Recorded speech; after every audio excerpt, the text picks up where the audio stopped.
Hi, everyone. Today's session is going to be very interactive, so I hope you're ready for that. Today, we're going to be stepping into the shoes of somebody who experienced a manic episode and was able to end it themselves. And I'm going to firstly give all of you a set of links, and these links are to some Google Docs, which we will be using for the session. So instead of, well, I will share my screen, but in order to interact with it, you'll want to open these documents yourself. The first one is the case story that we're going to be using, and the second one is the writing document we're going to be using, which lets everybody write their answers at the same time. So once you've opened those two documents, put your thumbs up react so I know that you've got it.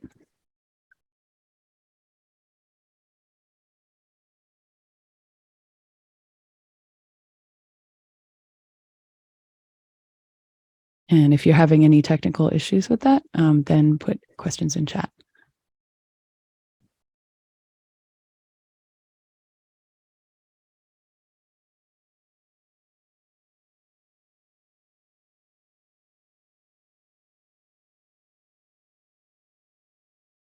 Oh, I see a couple of people who are arriving into the document.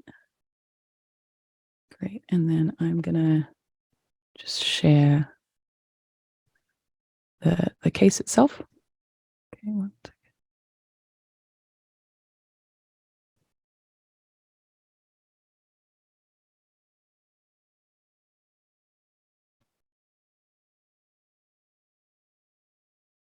Okay.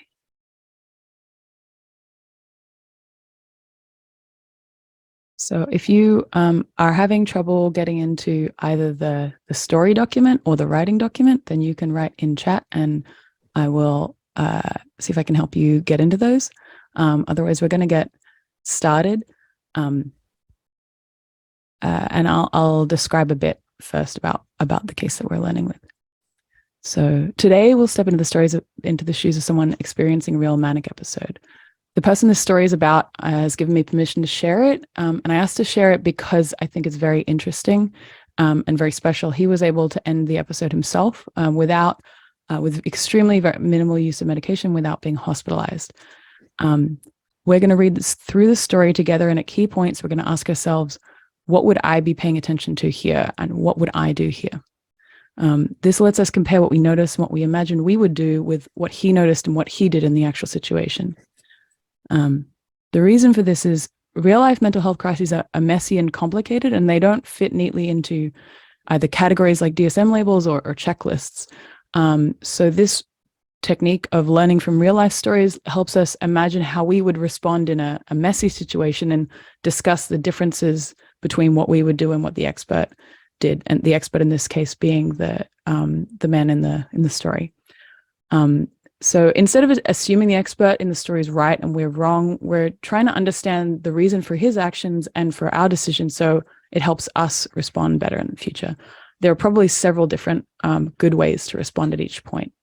And I've added a link to a breathing exercise that's at the bottom of the document. If you have any problems or you're getting a bit overwhelmed, you can jump to that and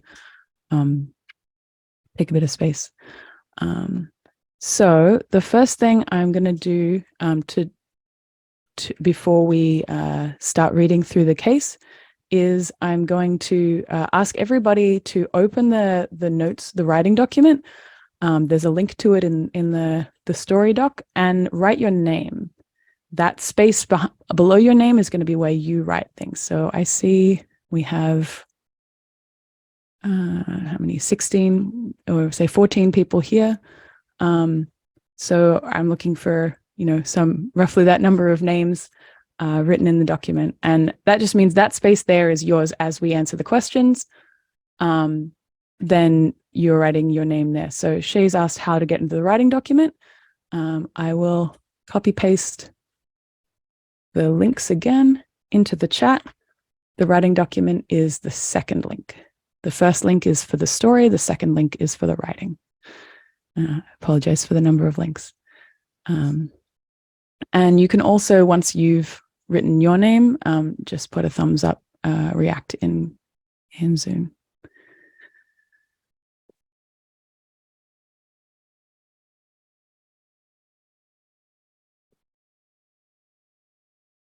And while that's happening, I'll just say this is a kind of training that has been developed by researchers in naturalistic decision making. I'm very, very new, and I've been trained by those researchers. And so the presentation style is an adaptation of the kind of training that they use for military, firefighters, nurses, anyone who needs to do things in highly practical situations. Okay, we got a couple of names coming. 1, 2, 3, 4, something like that. Yeah, so if you put your name at the top, you want to just put it underneath the arrows. I think people are working it out. All right. Cool. It's always nice to see lots of typing happening at the same time. Give you a few more seconds and then we'll get started.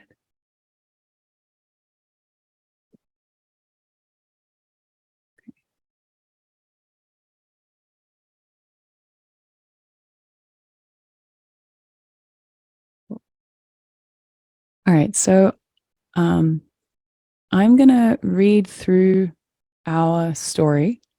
And when I read through it, I invite you to step into the shoes of our protagonist. So imagine you're the person at the center of this story. And then we're going to have some breaks, some stopping points. And at each stopping point, I'm going to ask you 2 questions. And the first is, what are you paying attention to? What feels important to pay attention to? And the second is, what do you do? And you can think about why you're paying attention to what you're paying attention to and why you're doing what you're doing. You don't need to worry about your answers looking perfect. They can be very rough. They can be like notes. It's particularly to stimulate your own thinking or your own imagination. Okay. All right. So in this scenario, you'll play as a person with a history of manic episodes. You're a 36-year-old American man with German, Dutch, and Israeli background who works from home full-time as a civil engineer. You have a wife and a young son who you love dearly and who is a big priority for you. You've had about 6 manic episodes, 5 of which led to you being taken to a psych hospital, and you don't want to go back. You enjoy the experience of mania, but you're also committed to looking after your son, and you want to make sure that your mental state doesn't hurt him or interfere with your ability to care for him in any way. You're taking a very small dose of lithium every day, half of the smallest dose available of extended release. So you have about 0.1 millimoles per liter in your blood. Every Friday night, you do a private ritual to induce a hypomanic-like state you call pseudo-hypomania. You've been doing this every Friday for the past 1.5 years. The hypomanic state normally lasts a day or 2, and you return to a baseline state to return to work on Monday. During this ritual, you reduce your food intake during the day, drink a lot of caffeine, then later that night, smoke some pot and stay up late, creating mild sleep deprivation. This Friday night, you do some writing to help you clarify your thoughts. You've been working on understanding and expressing what mania is online, and this writing is helping you do that. As you complete a piece of writing, you realize that there's someone out there who understands what you're saying and wants to hear it. This makes you feel excited, vulnerable, exposed, feeling like someone actually understands you for the first time in your entire life. It's the biggest dose of excitement you ever remember having. You start having a panic attack. So I'm going to pause and ask those questions. If you want to jump to the writing document, you want to answer, what are you paying attention to? What do you do? I'm going to give you about 2 minutes to think about that and write anything that comes to mind.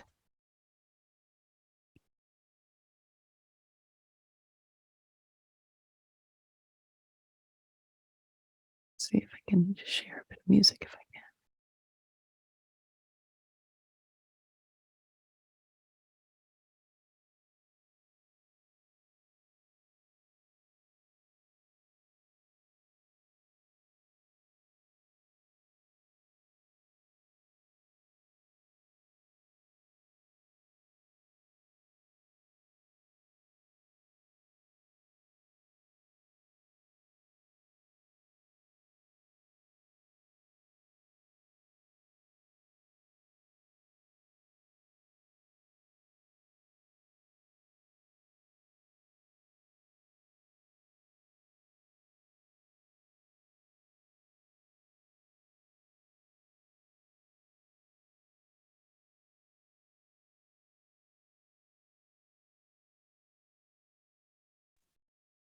I have a question, Jess.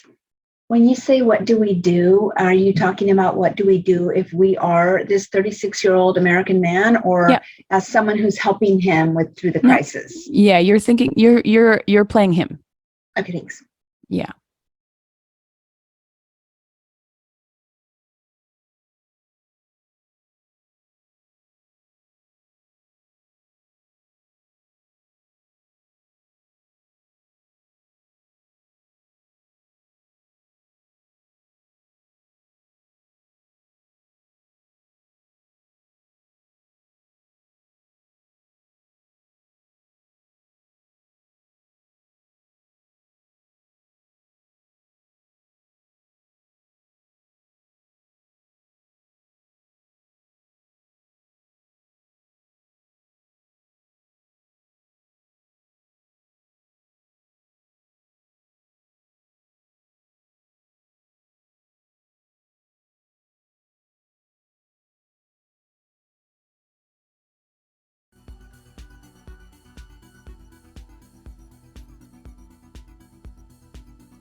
Is that music coming through for other people?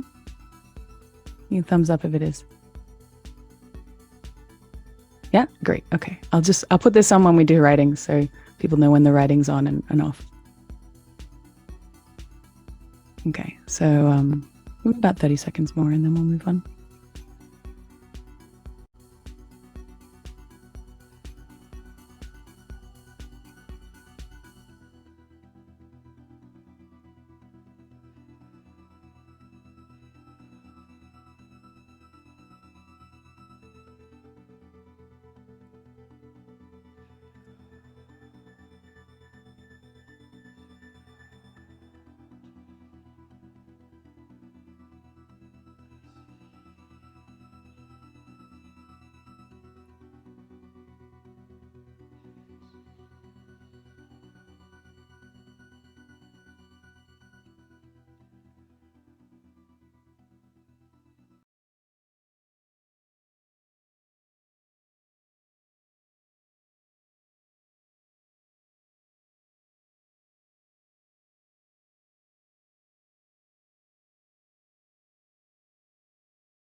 Okay, so finish up the sentence you're writing, and then we're going to move on to the next section.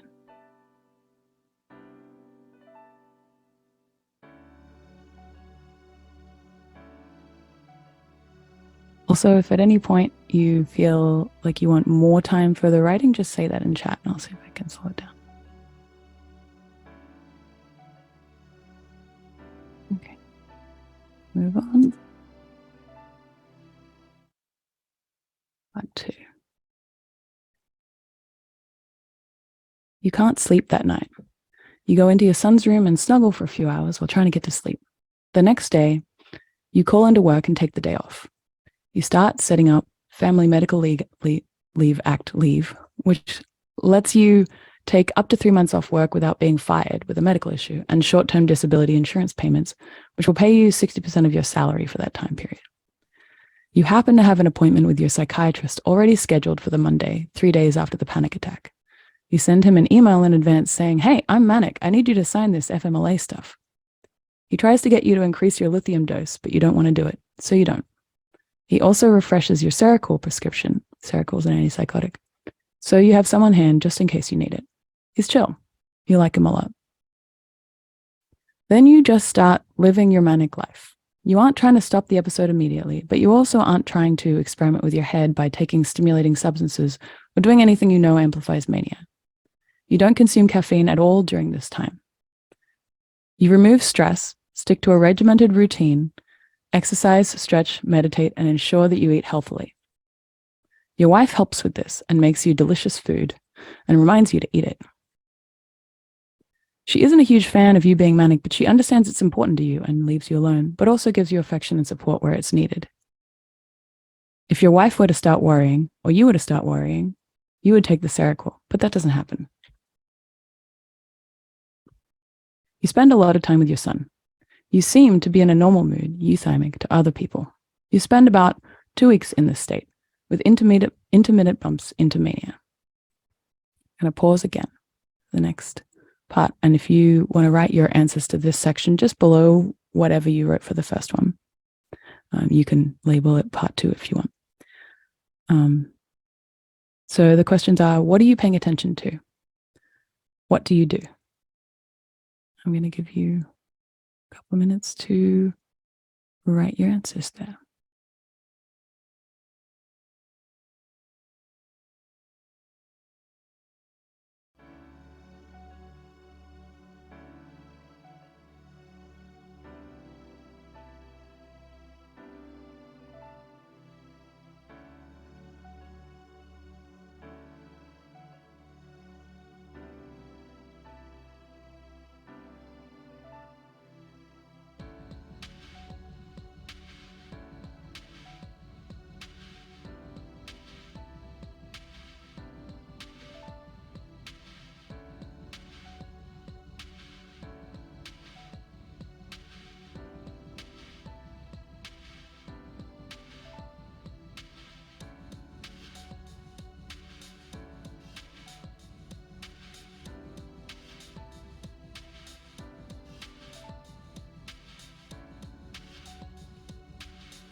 Okay, about 30 seconds more, and then we'll move on to part 3. If anyone has arrived and doesn't have access to the document, message in chat and I will send through the link.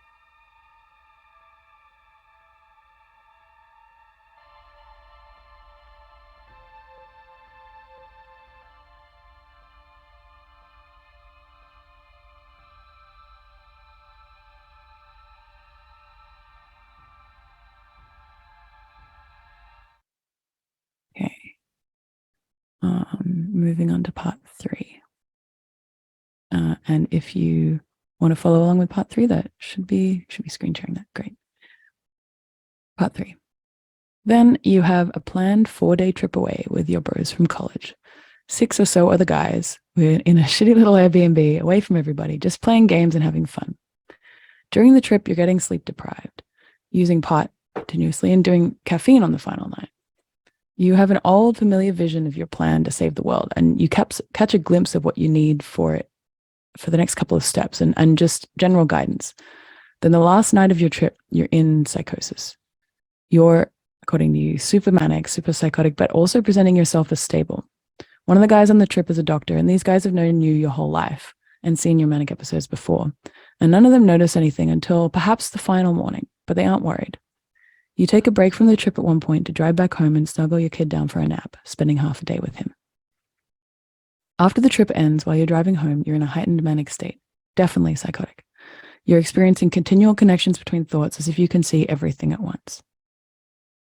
So I'm going to pause at that point. So what are you paying attention to and what do you do?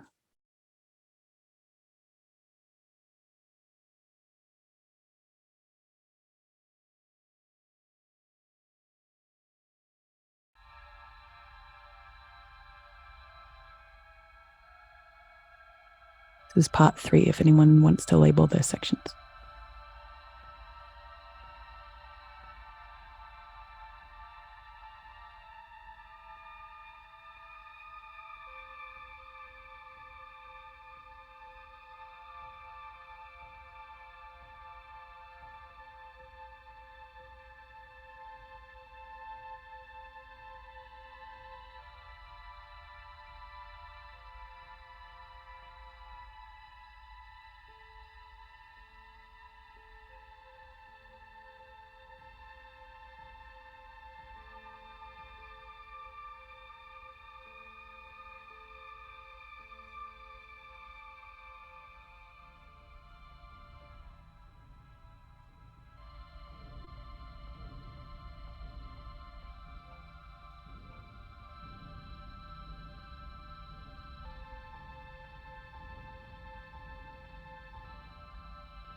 Okay, 30 seconds more.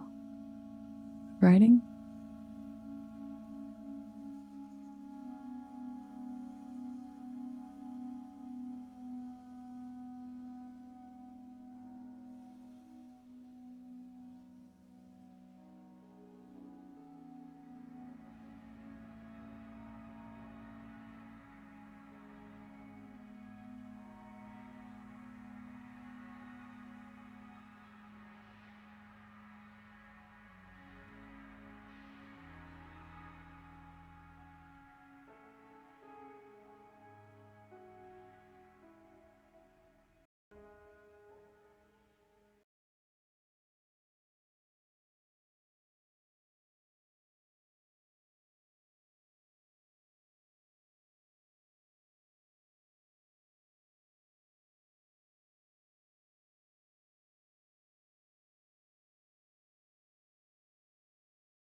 Okay.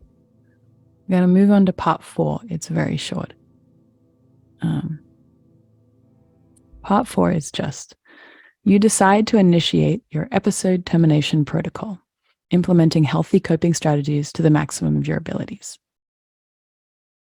So, I'm going to ask you the same question from the other parts. What are you paying attention to? What do you do? Take a moment to consider the reasons for your decision.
Okay, we've got about 30 seconds for this section, and then we'll move on.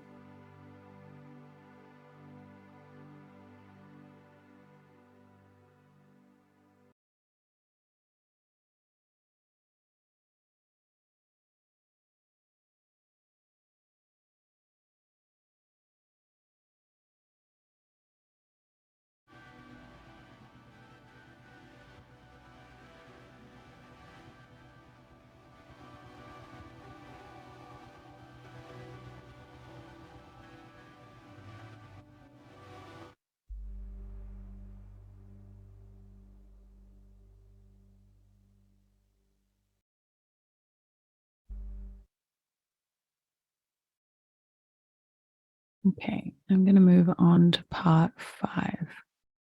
And if there's anyone who is watching and wants to be part of the writing as well and is a bit confused, you can message in the chat and I'll tell you how to get to the writing doc. So part 5. You start by stretching in your room. Then, once you're home, you do about an hour of stretching a day, split between using a foam roller on your muscles and doing isometric stretching exercises. The night after you return, you take 1 milligram of Ativan, which is anti-anxiety sleep medication to help you sleep. You exercise twice a day on the elliptical machine or swimming for at least 40 minutes each time. You stretch every day, you write every day. You reinstate your ritual, one that you've practiced a lot, for sleeping to make sure you're falling asleep so you get 8 hours of sleep every night. Going to sleep at exactly at 1 a.m. In this ritual, you do the same things before bed every night. Then you lay down in bed and start to dream what you call a program dream, a specific dream you're very familiar with. This helps you fall asleep very quickly. Outside of mania, you can do this and fall asleep in 5 minutes. And now, when manic, you can still fall asleep in 15 minutes. You frame all these things, as goals to accomplish, knowing that this and ending the manic episode is something you want. So I'm going to pause and ask, what are you paying attention to? And what do you do?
Okay, I'll give you about 30 seconds more to wrap up that last thought, and then we're going to move on to the second to last section. You guys are doing really well. We're almost at the end of this story.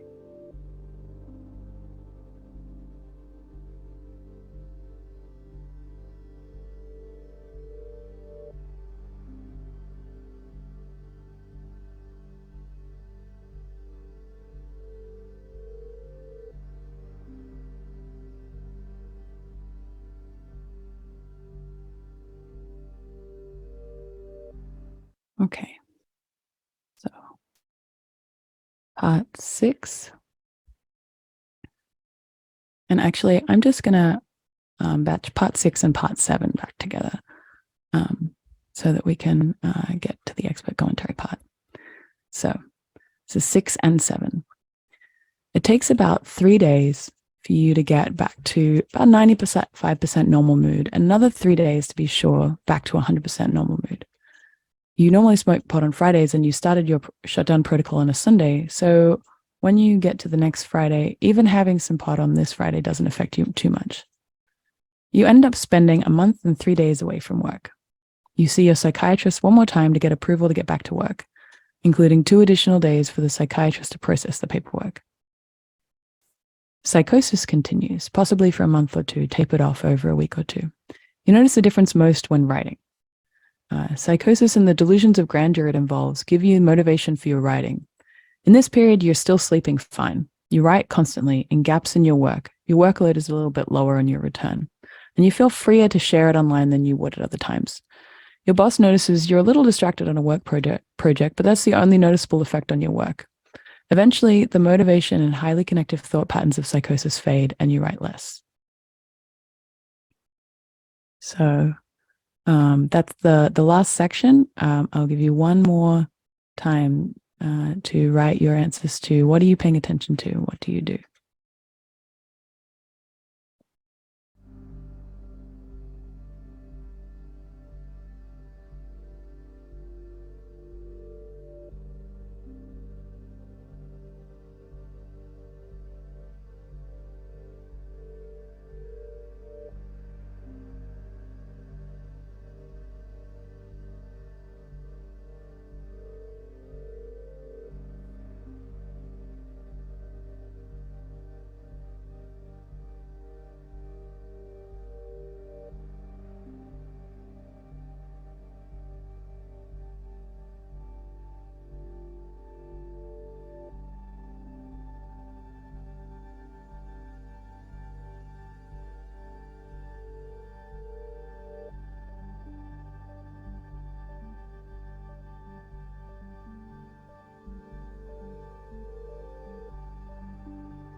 Okay.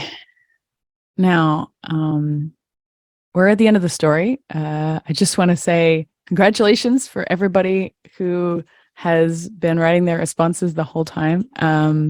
That's a very, complicated story we just went through. I would encourage you, if you've been sitting for a while, to just stand up for a sec and stretch, get a bit of blood flowing in your body. That helps you, like think and stuff better. So I'm going to do that. One sec.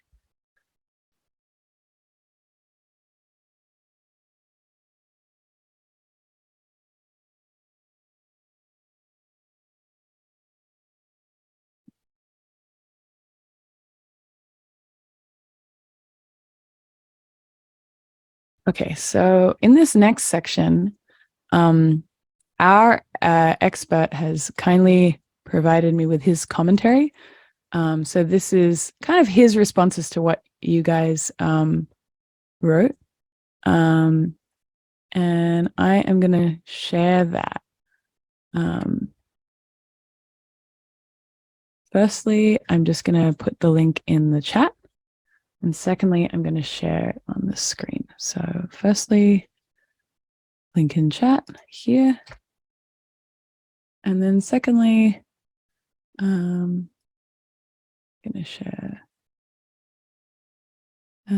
screen.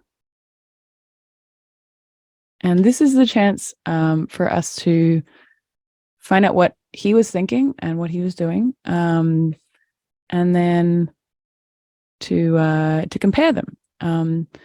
So this is okay. There we go. It should be working now.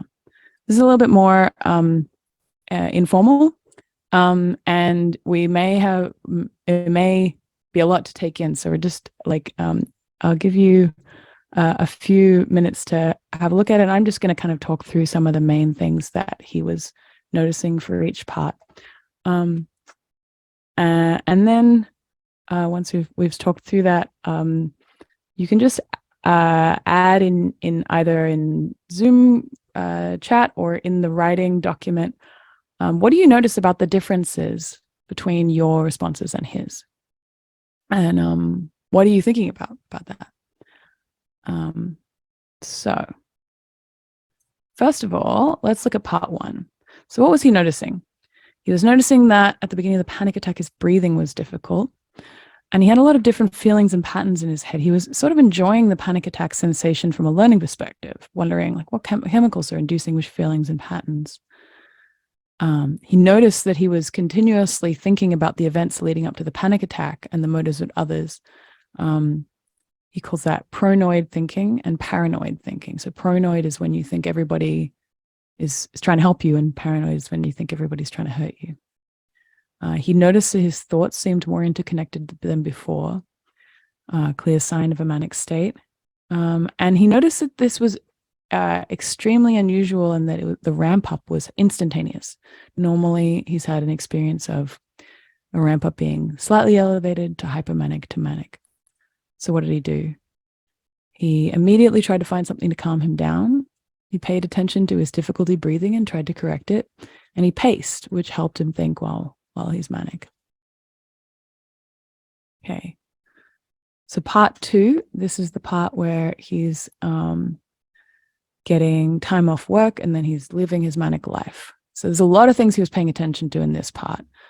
He was paying attention to his energy levels, and particularly whether exercise was leaving him feeling lower energy afterwards. And he said, if it didn't make him feel low energy, sleep might be difficult. He's paying attention to his emotions, noticing that they're flying wild while he's manic and often they need to be shut down fast. He's paying attention to safety, to figure out what actions to take, trying to keep stimulation to a minimum, reducing physical and mental stress or strain. When he notices the strain, he stretches or he takes a break. He notices that mania has a tendency to make him overlook physical stress and mental strain, so he has to pay close attention to avoid overstrain. And a particular sign of the manic mental state he calls salience network disconnect, which is the sense that thoughts are coming in many windows or many trains which interrupt and conflict with one another. This is one of the key signs he describes, not racing thoughts. And then he's got a list of signs that would have made him worry and consider taking the Seroquel. which there's quite a lot here. Less than 4 hours sleep a night is one of them. Going 2 hours without 2 nights without any sleep is a big red flag. So, and what he did less exercise and stretching than he could have done because he didn't want to end the episode too quickly. He was kind of enjoying it. He avoided stress like the plague, kept a strict routine, waking and sleeping at the same time, eating at the same time, and exercising at the same time. And he avoided social interaction. He took a lot of breaks to ground himself. And he also had some strategies for remembering to eat because he says he forgets to eat when he's manic. So he ate things that were very simple, like pizza, or he asked his wife to help, and she made him lovely food and then reminded him to eat it. So I'm gonna pause for a sec because we're only into part 2, but we've got a lot of information. Maybe do people want to just like reflect in the document about like what you're noticing between your responses and his? Maybe I'll give you a minute or two to do that, and then if anyone wants to share it in discussion, we can do that as well. It's always nice to talk in words. So yeah, just take a minute to write down, given the things I've just said about part 1 and part 2.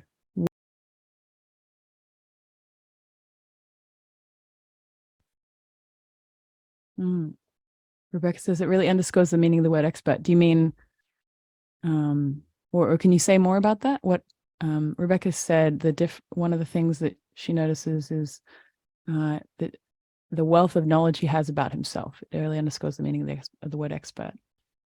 Yeah, and just thinking about like referring to him as the expert here, or thinking about the phrase expert by experience, and like, sometimes I think that phrase is taken to mean, like if somebody has had a manic episode, then they have, expertise in the experience of manic episodes. And there's a way in which I think that's really useful as a concept too. And then here, just thinking of like we are all experts on ourselves and our specific contexts and the things that help us and the things that matter to us and the things that trigger, increased levels of mania for us, and how much of that we can have in our lives and be okay, and all of that kind of thing. And just I'm really appreciating the depth and detail of this and how that elucidates that concept. Yeah. One of the things I find quite interesting about him, and he's actually also open to talking. So if anyone is interested in talking to the protagonist, I can give you his contact details. He has an email he's happy to share with people. Is that I think a lot of his expertise comes from how interested he is in mania, in some ways. At least that's been my perception of it. And certainly, there's more and less degrees of self-knowledge, and he seems to have quite a lot. Does anyone else have anything they wanted to reflect in the chat about? What you're observing about his responses and what you're observing about your own as well.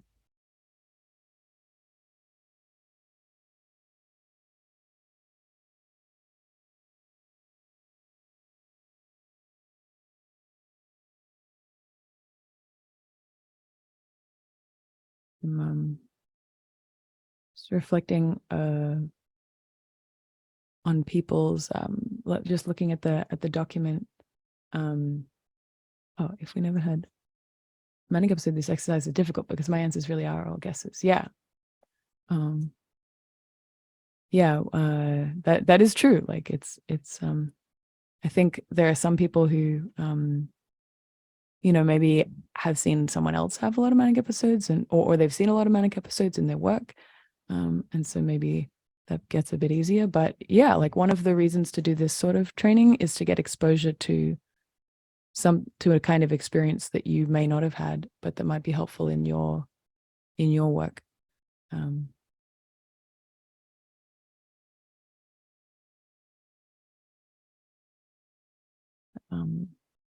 One of the aims of this sort of training is to expose people to situations that are important to deal with well, but you may not get a lot of practice with naturally because they don't, it's hard to practice in this sort of situation. So if you encounter someone who's having this experience, then this is kind of a rehearsal. It doesn't have to be exactly this, but something like it. Okay. Well, if anyone, I would love to hear other people's reflections in chat about what they're noticing about the experts' responses. I know we have only 2 minutes left, so I'm going to give you guys 2 things. The first is a survey. This is a new kind of training for me and for Psycrisis, and we're working on making it better. So I would be very appreciative if you were to tell me more detail what your experience was like. Being on Zoom, it's kind of hard to get a sense of that, and good to get people's experiences. And the second thing is I'll just share the website for what we're on about. Psycrisis is, you can think of it as like a systems change startup. We're trying to figure out what are the best ways to make crisis care work better for the people it serves, and how can those ways of improving it be spread. So if you want to join or you want to learn more, then the website is also in the chat. So yeah, I will open it up for the last little minute to thoughts, reflections, whatever your experience has been like.